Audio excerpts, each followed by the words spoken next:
असेल हे सर्वसाधारण मत नव्हतं आणि माझं तर 100% नाही. त्याच्यामुळे हा प्रिझम्पटिव्ह क्वेश्चन आहे. नाही, पण ममतांनी हा आरोप आपल्याबद्दल केला होता, ममताने आपल्याला आरोप आठवत केला होता, असेल. ठीक आहे. ममताने आरोप केला होता, बरोबर जी. आहे.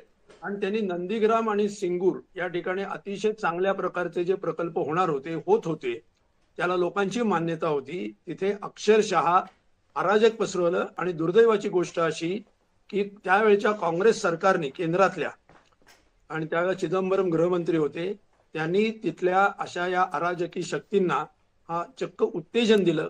काही प्रमाणात उत्तेजन म्हणजे आमचे एन्करेजमेंट जी. दिल्यासारखं जी. केलं.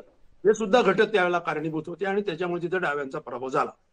आता जे झालेलं आहे ते ममता बॅनर्जी यांनी इन्स्टिट्यूशनल डिस्ट्रक्शन ज्याला आपण म्हणतो, की जे भाजप अत्यंत पद्धतशीर पद्धतीनं अत्यंत योजनाबद्ध पद्धतीनं करते, ममता बॅनर्जी ते अयोजित पद्धतीनं करतात, स्वयंयोजित पद्धतीनं करतात. हा एक महत्वाचा फरक आहे.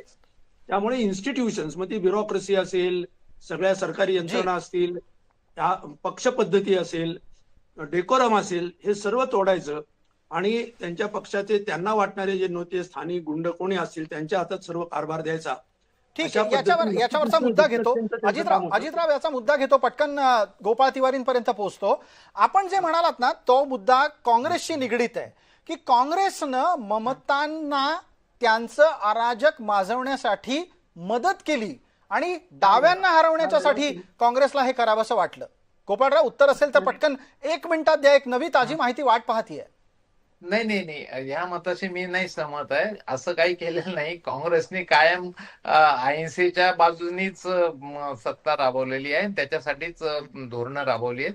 तर मुद्दा असा आहे की त्याच्यामध्ये बंगाल आणि डावे आणि ममताजी मुद्दा याच्यामध्ये एक लक्षात घ्या आपण की आता ममताजींच्या बाजूनी पण मतं पडली, कारण 94% 96% पर्यंत मतदान झालेलं आहे.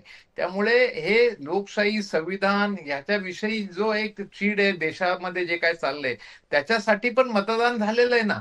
आज ममतांना 100च्या वर त्यांच्याही जागा गेलेल्या आहेत ना. म्हणजे मुद्दा असा आहे की जर काँग्रेस येऊ शकत नसेल तर मग भाजप आणि मोदींच्या विरोधात प्रबळ पक्ष कोणता, तर त्यामध्ये बंगालनी ममता दीदींना तृणमूल काँग्रेसला मताधिक्य दिलेलंच आहे ना. त्यामुळे जे येणारा पक्ष आहे त्यांच्या विरोधात उभा राहणारा पक्ष आहे. त्यामुळे 94-96% मतदान कसं झालं. आणि त्याच्यामध्ये 100% हिंसाचाराचा तर राहुल गांधींनी आम्ही आरोपच केला होता त्यांच्यावर की त्यांच्यामध्ये. मुद्दा असा आहे की जनरल तुमचं धोरण जे आहे ते काय आहे, ते लोकशाही संविधानाला भिमुख आहे का? गोपाळराव, एक ताजी दृश्य येत आहेत, ती प्रेक्षकांपर्यंत न्यायला हवी आहेत. शुभेंदू अधिकारी आत्ताच्या घडीला मतदान केंद्राच्या जवळ पोहोचत आहेत. तिथे त्यांना विरोधही होताना दिसतोय.